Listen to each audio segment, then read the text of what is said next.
Era fevereiro de 1990. A Nintendo americana estava prestes a lançar um dos maiores jogos de todos os tempos, Super Mario Bros. 3. A expectativa entre os fãs era gigantesca. O jogo havia sido lançado no Japão 1 ano e meio antes. Mas, mesmo antes da internet, os jogadores norte-americanos já sabiam tudo sobre ele. Durante 1989, revistas especializadas publicaram prévias e amostras. Além disso, um grande filme de Hollywood envolve o jogo e algumas lojas chegam até a vender versões importadas ou piratas. Mas Super Mario Bros. 3 não era apenas mais um título da franquia. Ele declarou que o Nintendo e o Mario estavam longe de ser uma moda passageira. Mesmo com a competição crescente de outras empresas, a Nintendo ainda era a líder absoluta do mercado de videogames. No verão de 1986, o Japão foi tomado pela febre de Mario. O lançamento de Super Mario Bros. Para o Nintendo Famicom foi um sucesso avassalador, vendendo mais de 3 milhões de cópias. O impacto não foi apenas comercial. O jogo se tornou um aspecto cultural. Um exemplo disso foi o best-seller, Super Mario Bros., o guia estratégico completo, que ensinou truques e estratégias para concluir a aventura. A popularidade do personagem foi tão estrondosa que até a música tema ganhou uma versão com letra, transformando-se no single Go Go Mario.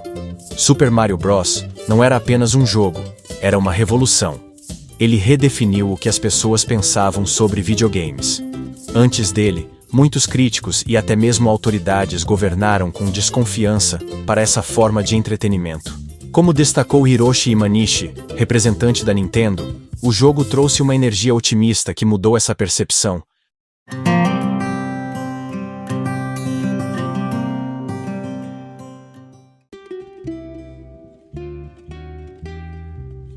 Com tamanha aclamação, era óbvio que uma sequência estava por vir.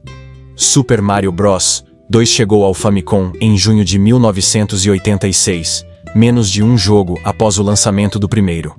Estava no sistema de disquetes da Famicom, que permitia produzir jogos mais novos, baratos e com maior capacidade de armazenamento do que os cartuchos tradicionais. Apesar do sucesso comercial, com mais de 2 milhões de cópias vendidas, Super Mario Bros. Gerou polêmicas. Muitos fãs esperavam algo mais inovador. O jogo foi considerado extremamente difícil e, visualmente, não trouxe grandes avanços em relação ao anterior. A própria Nintendo não hesitou em classificar o segundo jogo da franquia como sendo para super jogadores, evidenciando o alto nível de desafio que ele apresentou.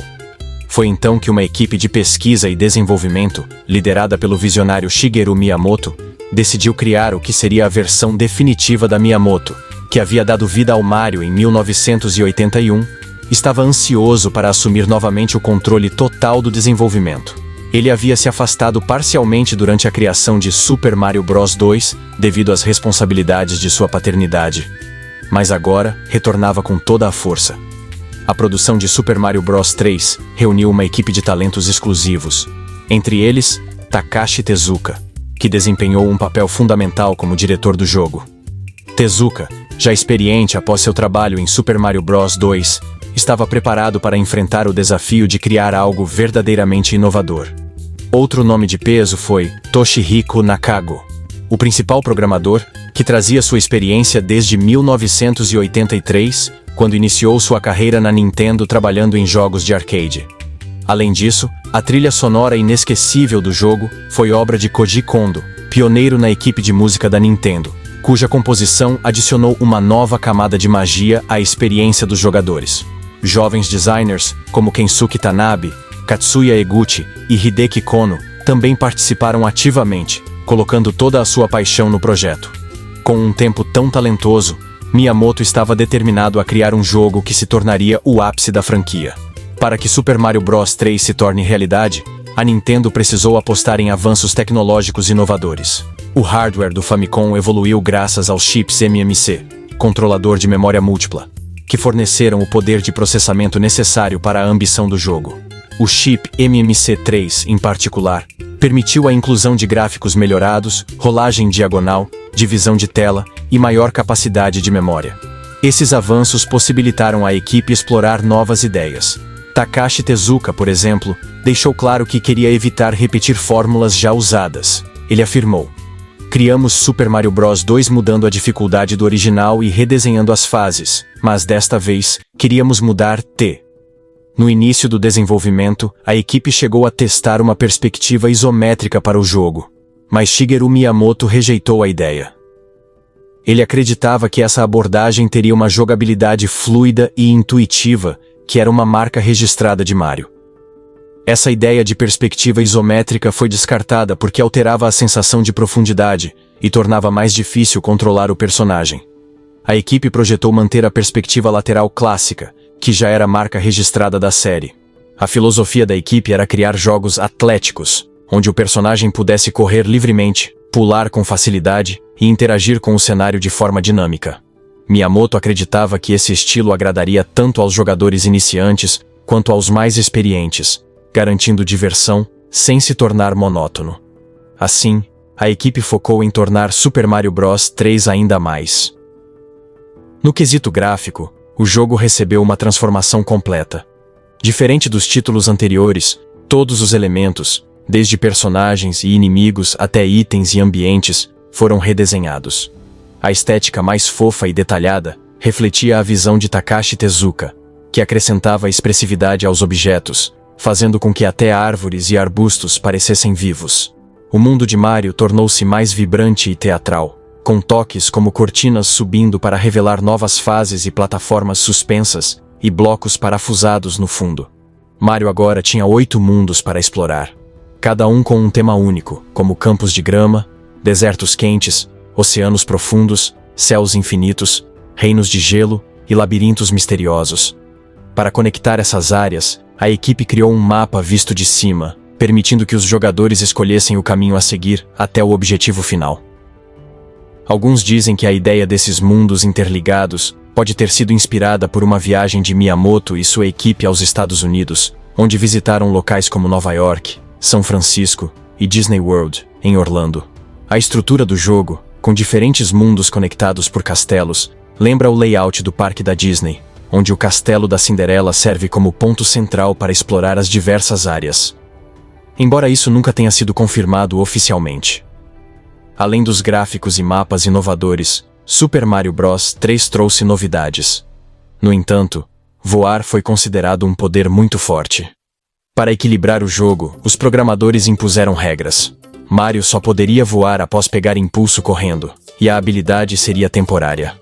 Outras transformações incluíram uma roupa de sapo, que permitia saltar mais alto e nadar rapidamente, mas diminuía sua velocidade em terra firme, uma icônica vestimenta de martelo, que dá a Mario a habilidade de lançar martelos poderosos e se proteger com um casco resistente ao fogo. Entre todas as transformações, uma das mais marcantes foi a de Tanuki, inspirada no folclore japonês. Essa roupa mágica permitiu que Mario se transformasse em uma estátua, tornando-o invulnerável por alguns instantes. Embora Miyamoto inicialmente achasse que a ideia poderia parecer estranha para jogadores fora do Japão, ele ficou tão encantado com o conceito que decidiu mantê-lo no jogo. Com tantas novas habilidades, a Nintendo também criou novos inimigos para desafiar os jogadores. Os clássicos Goombas, Koopa Troopas e Hammer Bros estavam de volta, mas agora dividiam espaço com vilões inéditos, como os Boom Booms, Spikes e a temida Big Bertha. Muitos desses personagens nasceram de experiências pessoais dos desenvolvedores. Por exemplo, os Chain Chomps foram inspirados em um cachorro agressivo que Miyamoto fez em sua infância. Já os chefes foram criados a partir de uma situação engraçada envolvendo a esposa de Takashi Tezuka, que normalmente era tímida, mas perdeu a paciência quando ele começou a trabalhar muitas noites seguidas. Os 7 novos chefes Koopa também trouxeram desafios únicos, sendo desenvolvidos por jovens e talentosos designers da equipe P&D4. Cada um deles foi cuidadosamente projetado para testar as habilidades do jogador, enquanto Mario avançava pelos diversos mundos de Super Mario Bros. 3. Em janeiro de 1990, os assinantes da revista Nintendo Power receberam uma edição muito especial, uma prévia oficial do jogo, repleta de informações exclusivas sobre o processo de desenvolvimento. Para os fãs, isso fez apenas uma coisa: O lançamento estava muito próximo. No mês seguinte, em fevereiro, Super Mario Bros. 3 finalmente chegou às lojas da América do Norte, com um preço inicial de $49,95. A resposta foi imediata e avassaladora. Em apenas 2 dias, 250 mil cópias foram vendidas, e o estoque do jogo se esgotou rapidamente.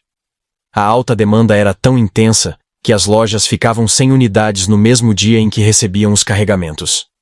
Cada conexão que recebemos é sobre a Nintendo e o Super Mario Bros. 3, relatada por um funcionário da loja Toys R Us, em Chicago. Nunca sabemos quando o jogo vai chegar, mas sempre se esgota no instante em que recebemos. Para aqueles que conseguem colocar as mãos em uma cópia, o jogo foi considerado um dos melhores já lançados pela Nintendo. Em março do mesmo ano, mais de 700 mil unidades já haviam sido vendidas, e a Nintendo da América deu início a uma campanha de marketing agressiva, investindo impressionantes $25 milhões. Comerciais invadiram as TVs, e promoções foram realizadas em parceria com grandes empresas, como a rede de fast food McDonald's, que lançaram brindes temáticos de Mario em seus combos Happy Meal. Essa estratégia de marketing ajudou a consolidar o impacto cultural de Super Mario Bros. 3, transformando o jogo em uma característica que transcendia as telas e chegava ao cotidiano das pessoas. O sucesso foi tão grande que as especificações da Nintendo, o Nintendo World Championships, um evento de competição que percorre diversas cidades dos Estados Unidos, reunindo fãs para testar suas habilidades em uma versão especial do jogo. O campeonato não apenas atraiu multidões, como também reforçou o status de Mario como um ícone global. A campanha publicitária também incluiu o lançamento de The Wizard, um filme de Hollywood lançado no final de 1989, que serviu como uma espécie de longa-metragem promocional para o jogo. No filme, um dos momentos mais marcantes foi quando o protagonista revelou o uso da flauta mágica em Super Mario Bros. 3, causando um burburinho enorme entre os fãs e aumentando ainda mais a ansiedade pelo lançamento oficial.